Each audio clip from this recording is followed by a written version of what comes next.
Hi everyone. ಇನ್ನು ನೆನ್ನೆ ತಿಂಡಿಗೆ ಚಪಾತಿ ಮತ್ತು ಹಾಗಲಕಾಯಿ ಪಲ್ಯ ಮಾಡಿದ್ದೆ. ಅಪ್ಪ ತಂದಿದ್ದು ತರಕಾರಿಯಲ್ಲೆಲ್ಲೋ ಮಾರ್ತಿದ್ದು ಅಂದ್ಬಿಟ್ಟು ಹಾಗಲಕಾಯಿ ತಿಂದು ಎಷ್ಟೊಂದು ದಿನ ಆಗಿತ್ತು ಅಂತ ತಂದಿದ್ದು. ಆಲ್ರೆಡಿ 1 ಮಂತ್ ಆಗಿತ್ತು ನಾನು ಹಾಗಲಕಾಯಿ ಪಲ್ಯ ಮಾಡಿ.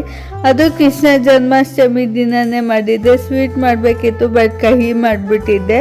ಇನ್ನು ನೆನ್ನೆ ಫ್ರೀಯಾಗಿ ಇನ್ನಲ್ಲ ಅಂದ್ಬಿಟ್ಟು ಡ್ರೈ ಫ್ರೂಟ್ಸ್ ಎಲ್ಲ ಮೊದಲೇ ತಗೊಬಂದಿಕ್ಕಿದ್ದೆ. ಇದು ಹೆಲ್ತ್ ಕೂಡ ತುಂಬ ಒಳ್ಳೆಯದು. ಹಾರ್ಮೋನ್ ಇಂಬ್ಯಾಲೆನ್ಸ್ನ ಸರಿ ಮಾಡುತ್ತೆ.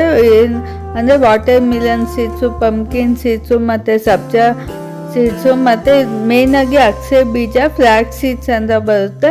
ಇದ್ರದ್ದು ಫುಲ್ ವಿಡಿಯೋ ನಾನು ಯೂಟ್ಯೂಬಲ್ಲಿ ಅಪ್ಲೋಡ್ ಮಾಡಿದ್ದೀನಿ. ಯಾವ ಥರ ಸೇವಿಸ್ಬೇಕು ಮತ್ತು ತಿನ್ನಬೇಕು, ಯಾವ ಥರ ಲಾಡು ಮಾಡ್ಕೋಬೇಕು ಅಂತ.